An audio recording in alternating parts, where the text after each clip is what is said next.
বিশ্ব শৰ্মা ডাঙৰীয়া এইকেইদিন চাব মানসিকভাৱে তেওঁ বৰ বিধ্বস্ত হৈ থকা যেন লাগে তেখেতৰ বডি লেংগুৱেজ চাব মানে এজ ইফ তেখেত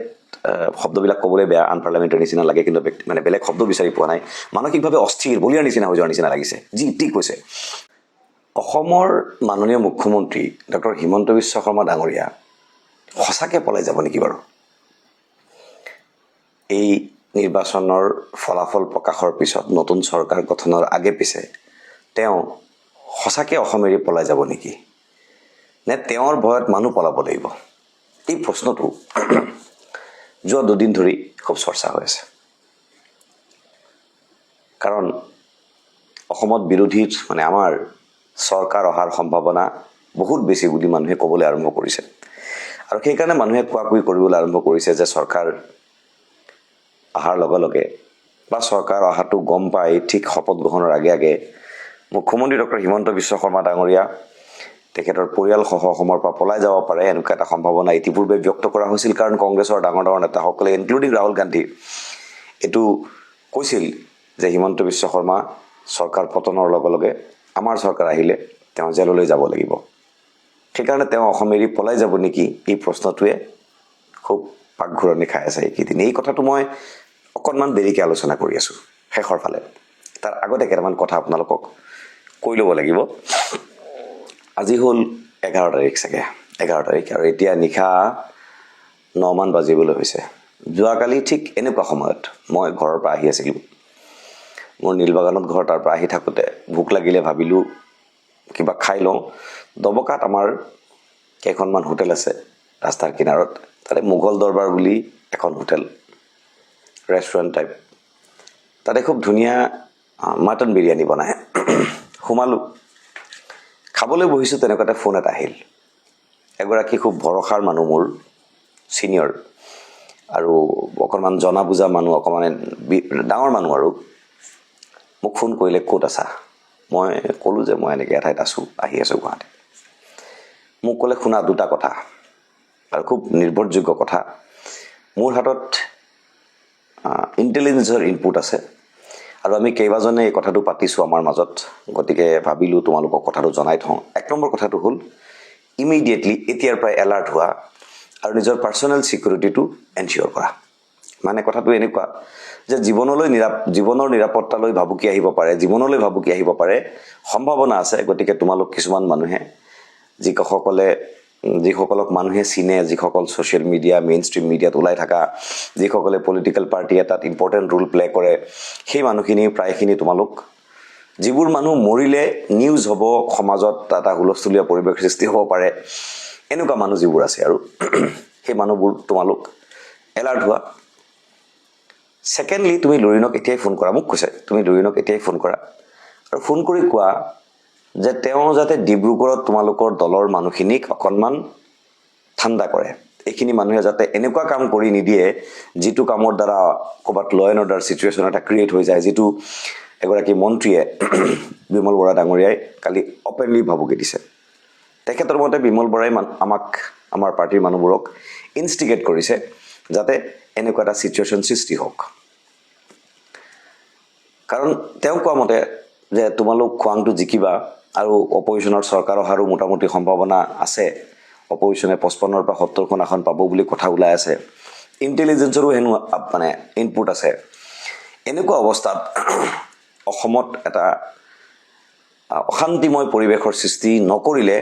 হিমন্ত বিশ্ব শৰ্মা ডাঙৰীয়াই নিজৰ চৰকাৰ বচাব নোৱাৰে ৰক্ষা নাই এটা আনৰেষ্ট এটা অসমত ক্ৰিয়েট কৰিব লাগিব আৰু মোৰো কথাটো মনত পৰিল যে হয় 1996 চনত যেহেতু কথাবিলাক জানো বেকগ্ৰাউণ্ডটো বুজি পাওঁ 1996 চনত যেতিয়া প্ৰফুল্ল মহন্ত ডাঙৰীয়াৰ চৰকাৰ আহিবলৈ লৈছিল ঠিক নিৰ্বাচনৰ পৰা মহন্তৰ চৰকাৰ শপত গ্ৰহণলৈকে 200 মান মানুহ অসমত মৃত্যুবৰণ কৰিছিল নগেন নেওগ মন্ত্ৰী প্ৰাক্তন মন্ত্ৰী আলফাই গুলিয়াই মাৰিছিল পৰাগ কুমাৰ দাস গুলিয়াই মাৰিছিল জানে আপোনালোকে এইবোৰ কথা মাৰ্ঘেৰিটাৰ কংগ্ৰেছ প্ৰাৰ্থী আছিলে বিনু চেতিয়া তেখেতক গুলিয়াই মাৰিছিল আৰ কে সিং তিনচুকীয়াৰ SP আছিল গুলিয়াই মাৰিছিল এগৰাকী সাংবাদিক মানিক দেউৰী তেখেতক মাৰিছিল বিমল ভূঞা চিফ মিনিষ্টাৰৰ অফিচৰ এগৰাকী অফিচাৰ আছিল তেখেতক গুলীয়াই মাৰিছিল নগাঁৱত এটা ঘটনা ঘটিছিলে মোৰ মনত আছে এতিয়াও প্ৰফুল্ল মহন্ত ডাঙৰীয়াই যিদিনাখন শপত গ্ৰহণ কৰে সম্ভৱতঃ সেইদিনাখন 16 মে মই তেতিয়া সৰু মই সেইদিনাখন নগাঁৱত উপস্থিত আছো মোৰ একদম চকুৰ আগত বৰবজাৰত মোৰ তেতিয়া নগাঁৱত এখন পেপাৰত মই তেতিয়া লেখা মেলা কৰিছিলোঁ নীলবাগানৰ পৰা মই প্ৰায় সেই পেপাৰখনৰ অফিচলৈ আহিছিলোঁ সেই কাকতখন জাগৰণ আছিলে নাম বৰবজাৰৰ পৰাই ওলাইছিলে জাগৰণ কাকতত মই তেতিয়া কিবা কিবি লিখা মেলা কৰোঁ অহা যোৱা কৰিছিলোঁ সেই কামত আহিছিলোঁ জাগৰণৰ অফিচৰ পৰা অলপমান দূৰত বৰবজাৰতে ভৰালী ব্ৰাদাৰ্ছৰ ওচৰত সঞ্জয় দাস নামৰ এজন চালফাক একদম মোৰ চকুৰ সন্মুখতে গুলীয়াই মাৰিছে সেই ঘটনাবিলাক আমাৰ এতিয়াও মনত আছে এটা যিসকল সেই সময়ত সচেতন যিসকলৰ জ্ঞান আছে ভালকৈ যিসকলে বুজি পাই মনত পেলাব আৰু যিসকলৰ নাই তেওঁলোকক কৈছোঁ এই কিতাপখন আপোনালোকে এডভাৰটাইজমেণ্ট দিয়া নাই দেই এইখন অসম আমাৰ মৃণাল তালুকদাৰ ডাঙৰীয়া সাংবাদিক তেখেত আৰু কিশোৰ কুমাৰ কলিতা লেখক এডভোকেট তেখেতসকলে মিলি পেলাই এই কিতাপখন উলিয়াইছে অসমৰ যোৱা 50টা দশক মানে 50টা বছৰ 5-6 দশকৰ অসমৰ ইতিহাস ইয়াত ডেট ৱাইজ লিপিবদ্ধ কৰি থৈছে এই কিতাপখনত এই কথাবোৰ আছে নামবোৰ ইয়াৰ পৰাই মই লৈছোঁ এতিয়া তেনেকুৱা এটা কথা অসমত যদি নহয় তেতিয়াহ'লে হিমন্ত বিশ্ব শৰ্মা ডাঙৰীয়াই নিজৰ চৰকাৰ বচাব নোৱাৰে এই কথাটো মোক কালি মানুহগৰাকীয়ে ক'লে আৰু মোৰো মনত পৰে যে প্ৰফুল্ল মহন্তৰ চৰকাৰে শপত লোৱাৰ ঠিক আগে আগে অসমৰ চিফ ছেক্ৰেটাৰী সেই সময়ৰ অৰুণোদয় ভট্টাচাৰ্য ডিজিপি কে ঋষিকেশন আৰু হোম ছেক্ৰেটাৰী CP মিশ্ৰা তিনিজন আৰু কেইবাজনো আছে বহুত কেইটা ডিপাৰ্টমেণ্ট কেইবাগৰাকী IAS IPS অফিচাৰে অসম এৰি পলাই গৈছিলে ঠিক মানে নতুন চৰকাৰ অহাৰ আগে আগে ভোট গ্ৰহণৰ পিছত চৰকাৰ অহাৰ আগে আগে চৰকাৰে মুখ্যমন্ত্ৰী শপত লোৱাৰ আগে আগে অসম এৰি পলাই কেলকাতা পাইছিলগৈ এই ডাঙৰ কাহিনী সেইটো তাৰপিছত টিকে কামিলাক অসমৰ চিফ মিনিষ্টাৰ পাতিছিল প্ৰফুল্ল কুমাৰ মহন্তই BR মেধি তেখেতক বা নিৰঞ্জন মেধি নে কিবা নাম আছিলে তেখেতক DGP পাতিছিল সেই কাহিনীটো মোৰ মনত আছে সেইকাৰণে অসমত আকৌ এনেকুৱা এটা আনৰেষ্ট হ'ব পাৰে নেকি এই সম্ভাৱনাও মানুহৰ মনত আহিছে আৰু আমি তাৰ সম্ভাৱনা দেখিছোঁ সম্ভাৱনাটো কেনেকুৱা যোৱা পৰহি ডিব্ৰুগড়ত আমাৰ দলৰ মাননীয় সভাপতি লুৰিণজ্যোতি গগৈ ডাঙৰীয়াৰ ঘৰত আহি পুলিচে চাৰ্চ অপাৰেশ্যন চলালে অন্যায়ভাৱে চলালে এক ধৰণৰ বেআইনীভাৱে চলালে বেআইনীয়ে বুলি ক'ব লাগিব এনেকুৱা ঘটনা এটাৰ পিছত এটা ৰাজনৈতিক দলে এগৰাকী স্বাভিমানী নেতা এগৰাকী সন্মান থকা মানুহে আত্মমৰ্যাদা থকা মানুহে সহ্য কৰিব নোৱাৰে তেওঁৰ সমৰ্থকসকলে সহ্য কৰিব নোৱাৰে ইফালে ডিব্ৰুগড়ত মন্ত্ৰীয়ে প্ৰেছ মিট পাতি বিমল বৰা ডাঙৰীয়াই খোৱাঙৰ বিজেপি প্ৰাৰ্থী চক্ৰধৰ গগৈ ডাঙৰীয়াই প্ৰেছ মিট পাতি ভাবুকি দিছে যে DGP আৰু মানে SP আৰু DC আপোনালোকে লিখি থওক যদি আপোনালোকে এৰেষ্ট নকৰে তেতিয়াহ'লে ল এণ্ড অৰ্ডাৰ চিটুৱেশ্যন হ'ব আৰু লগে লগে গৈ লুৰিণজ্যোতি গগৈ ঘৰত পুলিচে আক্ৰমণ মানে চাৰ্চ অপাৰেশ্যন আমাৰ ল'ৰা ওলাই আহিল পুলিচৰ লগত সংঘাত হ'ল তেওঁলোকে ভাবিছিলে এই সংঘাতটো বঢ়াই দিওঁ ইয়াৰ পৰা এটা সংঘাতময় পৰিৱেশ যদি অসমত সৃষ্টি হৈ যায় সকলোতে যদি জাতীয় পৰিষদৰ মানুহ ওলাই আহে সকলো যদি কংগ্ৰেছৰ মানুহ ওলাই আহে অন্যান্য সকলো যদি ওলাই আহে অসমত এটা আনৰেষ্ট সৃষ্টি হ'ব কালি তেওঁলোক বিফল হ'ল কথাটো মন কৰিব এই কথাখিনি ক'বৰ কাৰণে মই ভিডিঅ'টো বনাইছোঁ কালি তেওঁলোক বিফল হ'ল লুৰিণজ্যোতি গগৈ ডাঙৰীয়া ধন্যবাদৰ পাত্ৰ তেখেতক আমি ধন্যবাদ জনাইছোঁ ইমান ধুনীয়াকৈ হেণ্ডেল কৰিলে তেখেতে নিজৰ কৰ্মীসকলক সকলোকে আহ্বান জনালে অন কেমেৰা আহ্বান জনালে যে আপোনালোকে এনেকুৱা কোনো কাম নকৰিব যাৰ দ্বাৰা অসমত বা ডিব্ৰুগড়ত এটা অশান্তিময় পৰিৱেশৰ সৃষ্টি হয় হেণ্ডেল কৰিলে আজি আকৌ পুলিচে নটিচ দিছে আমাৰ গুৱাহাটীৰ কুংকি চৌধুৰী কাইলৈ মাতিছে পুলিচে থানাত যাব লাগে পাণবজাৰ থানাত দিনৰ 11টা বজাত তাৰমানে আমি যিটো সম্ভাৱনা দেখিছোঁ যে আকৌ এটা অশান্তিৰ পৰিৱেশ অসমত সৃষ্টি কৰিবৰ কাৰণে হিমন্ত বিশ্ব শৰ্মা ডাঙৰীয়াৰ নেতৃত্বত চলিছে নেকি এইটো এটা বৰ মানে ডাঙৰ প্ৰশ্ন এতিয়া কথাটো হ'ল তেওঁলোকে এইটো কৰিছে কিয় তেওঁলোকে এই কামটো তেওঁলোকে কৰিছে কিয় দুটা কাৰণ হ'ব পাৰে এটা কাৰণ হ'ব পাৰে যে হিমন্ত বিশ্ব শৰ্মা ডাঙৰীয়া এইকেইদিন চাব মানসিকভাৱে তেওঁ বৰ বিধ্বস্ত হৈ থকা যেন লাগে তেখেতৰ বডি লেংগুৱেজ চাব মানে এজ ইফ তেখেত শব্দবিলাক ক'বলৈ বেয়া আনপাৰ্লিয়ামেণ্টাৰী নিচিনা লাগে কিন্তু মানে বেলেগ শব্দ বিচাৰি পোৱা নাই মানসিকভাৱে অস্থিৰ বলিয়াৰ নিচিনা হৈ যোৱাৰ নিচিনা লাগিছে যি ঠিক কৈছে সাংবাদিকক কৈছে লালন্ত দিল্লীৰ এটা ডাঙৰ সংবাদ প্ৰতিষ্ঠান ইণ্ডিয়া টুডে গ্ৰুপৰ তেওঁলোকৰ সাংবাদিকক কেইবাগৰাকী সাংবাদিকক উভতি ধৰিছে BBC সাংবাদিকক উভতি ধৰিছে বিশেষকৈ পৱন খেৰা ডাঙৰীয়াই যিটো কথা ক'লে, যিটো অভিযোগ উত্থাপন কৰিলে কংগ্ৰেছৰ দলৰ ফালৰ পৰা, সেই অভিযোগটো সঁচা মিছা আমি নাজানো। মোৰ সঁচা যেনেই লাগে। ৰাজনৈতিকভাৱে আমি এইটো বিশ্বাস কৰোঁ যে এইটো সঁচা। বাকী কথা সময়ত দেখা যাব। কাৰণ তেওঁ যদি এইটো সঁচা নহয় বুলি, সঁচা বুলি তেওঁ স্বীকাৰ কৰি ল'বলগীয়া হয়, বা তাৰ যদি তেওঁ ইয়াৰ একদম মানে সাংঘাতিক ৰিয়েকশ্যনাৰী ফ'ৰ্চত যদি তেওঁ এইটো ৰিপ্লাই নিদিয়ে, মানুহে তাক বিশ্বাস কৰিবলৈ ল'ব আৰু তেওঁৰ নিৰ্বাচনী ক্ষতি হ'ব। এইটো এটা কাৰণ। ছেকেণ্ড কাৰণ এইটো হ'ব পাৰে যে তেওঁ জানে যে চৰকাৰৰ পতন হ'ব। যদি চৰকাৰৰ পতন হয়, তেতিয়াহ'লে এই যিকেইটা দিন তেওঁ চৰকাৰত আছে, এইকেইটা দিন গোটেই ইছ্যুবিলাক তেওঁ ছেটেল কৰি ল'ব লাগিব নহয়, বা কিবা এটা অঘটন ঘটাব লাগিব নহয়, ঘটাই পেলাই যাতে তেওঁ চৰকাৰ আকৌ আনিব পাৰে, কিবা এটা কৰিব লাগিব। তাৰ এই গোটেই মেকানিজমটো, কাৰণ যোৱা 15 দিন তেওঁ একো কৰিব নোৱাৰিলে। পৱন খেৰা ডাঙৰীয়াৰ এই অভিযোগটোৰ পিছত যোৱা সপ্তাহ 10 দিন ধৰি তেওঁ নিজকে ডিফেণ্ড কৰাত ব্যস্ত হৈ থাকিবলগীয়া হ'ল। নিৰ্বাচনী ৰণনীতি, নতুন কৌশল উদ্ভাৱন কৰিবলৈ তেওঁ এতিয়া সময় নোপোৱা হৈছে। সেইকাৰণে তেওঁক লাগে, আমি এনেকুৱা ভাবিছোঁ, তেওঁলোকক লাগে, অকল তেওঁক নহয়, তেওঁলোকক লাগে যে এটা আনৰেষ্ট তেওঁলোকে ক্ৰিয়েট কৰিব বিচাৰিছে। আৰু তেওঁলোকৰ কথাটো, পৱন খেৰাৰ কথাটো আমি বিশ্বাস কৰিছোঁ বুলি কিয় কৈ আছোঁ? কাৰণ মন কৰিব, হিমন্ত বিশ্ব শৰ্মা ডাঙৰীয়া এটা এলাপেচা মানুহ নহয়, ইম্পৰ্টেণ্ট মানুহ বিজেপিৰ, এখন ৰাজ্যৰ চিফ মিনিষ্টাৰ। আকৌ বিজেপিৰ চৰকাৰ আহিবৰ কাৰণে তেখেতৰ নেতৃত্বতেই কাম চলি আছে। সেইগৰাকী মানুহৰ বিৰুদ্ধে কংগ্ৰেছ দলে অফিচিয়েলি ইমান ডাঙৰ অভিযোগ আনিলে, আৰু তেখেতৰে মেইন মানুহ, central home minister, central foreign minister, minister of states foreign, পবিত্ৰ মাৰ্ঘেৰিটা ডাঙৰীয়া। একো নাই, আনকালে হিমন্ত বিশ্ব শৰ্মা ডাঙৰীয়াই বুলি কোৱাৰ আগতেই এই পবিত্ৰ মাৰ্ঘেৰিটা, পীযুষ হাজৰিকা, আমাৰ কমলপুৰৰ কলিতা ডাঙৰীয়া, এখেতসকলৰ এটা ডাঙৰ গ্ৰুপ ওলাই আহে, আৰু সংবাদ মাধ্যমত বেলেগে স্পেচ নাপায়েই বিচাৰি, ইমান কথা কয় তেওঁলোকে। এইবাৰ হিমন্ত বিশ্ব শৰ্মা ডাঙৰীয়াৰ বিৰুদ্ধে ইমান ডাঙৰ অভিযোগ উত্থাপিত হ'ল, foreign minister silent, Piyush Hazarika ডাঙৰীয়া চাইলেণ্ট, বাকী তেওঁৰ সকলো স্তাৱক বাহিনী, তেওঁৰ দাদা ব্ৰিগেড চাইলেণ্ট, কোনো একো কথা কোৱা নাই। জাষ্ট নিয়ম মাফিক দিল্লীৰ পৰা বিজেপিৰ ৰাষ্ট্ৰীয় সভাপতি এটা ষ্টেটমেণ্ট দিছে, আৰু দুই এজনে সৰু সুৰাকৈ এটা দুটা ষ্টেটমেণ্ট দিছে। তেখেতৰ উদ্ধাৰকৰ্তাসকল ক'ত? তেখেতৰ সেই ব্ৰিগেডটো ক'ত? বাহিনীটো ক'ত? গতিকে ডাল মে তো কুছ কালা হে। এতিয়া প্ৰশ্নটো হ'ল, চৰকাৰ আহিবনে নাই? চৰকাৰ আহিব বুলিতো সকলোৱে কৈ আছে, এক্সপাৰ্টবিলাকে কৈ আছে, আৰু ইতিপূৰ্বে মই ক'লোঁ, আনকি বিজেপিৰ মানুহে, যোৱাকালি মোক বিজেপি দল কৰা এজন মানুহ, তেওঁ ফোন কৰিছে, ভাল মানে গুৰুত্বপূৰ্ণ মানুহ, তেওঁ ফোন কৰিছে, ফোন কৰি পেলাই কৈছে যে আপোনালোকৰ চৰকাৰ হ'ব, আৰু তেওঁ সমষ্টিবিলাকৰ নাম কৈ দিছে যে তিনিচুকীয়াত ইমানটা চিট আহিব, ডিব্ৰুগড়ত ইমান আহিব, যোৰহাটত ইমান আহিব, শিৱসাগৰত ইমান আহিব, লখিমপুৰত ইমান আহিব, ধেমাজিত ইমান, একদম ইমূৰৰ পৰা সিমূৰলৈকে তেওঁ হিচাপবোৰ মোক কৈ গৈছে, আৰু মই দেখিছোঁ য়েছ, তেওঁৰ কথাত যুক্তি আছে। চৰকাৰ আহিব পাৰে, নাহিবও পাৰে। কথাটো এনেকুৱাও হ'ব পাৰে যে ইংৰাজীত কয় গেছ লাইটিং বুলি, মানে তাৰ অৰ্থটো হৈছে যে আচলতে ঘটনাটো নঘটে, কিন্তু গেছ লাইট এটা জ্বলোৱাৰ নিচিনা জ্বলাই দিয়া হয়, দি পেলাই মানুহক বিভ্ৰান্ত কৰা হয়। তাৰপিছত যেতিয়া ঘটনাটো নঘটিব,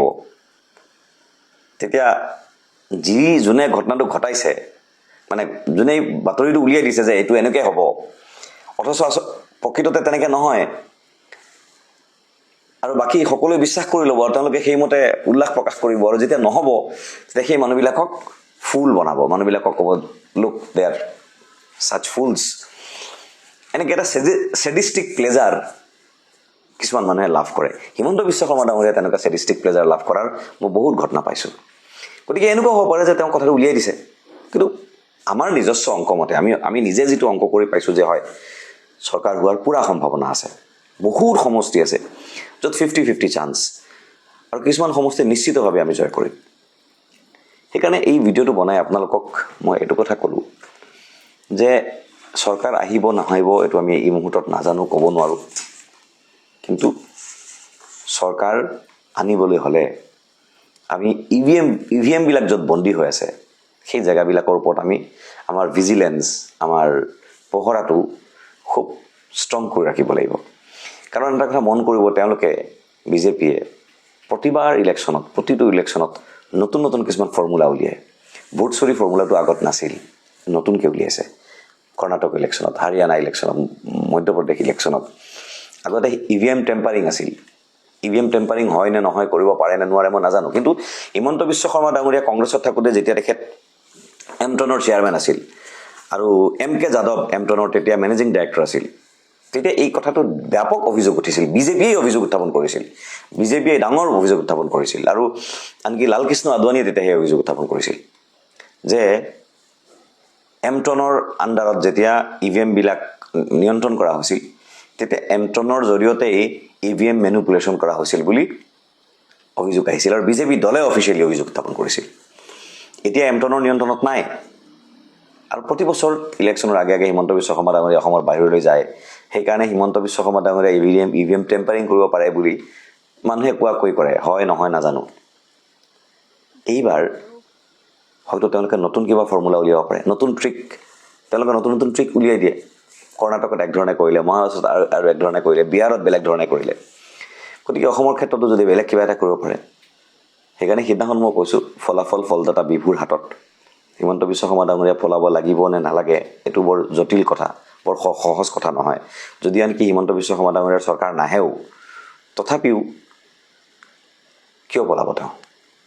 আৰু দিল্লীত তেওঁলোকৰ চৰকাৰ আছে গতিকে ইমান সহজো নহয় যিয়ে নহওক বহুত কথা পাতিব লগা আছে চৰকাৰ আহিলে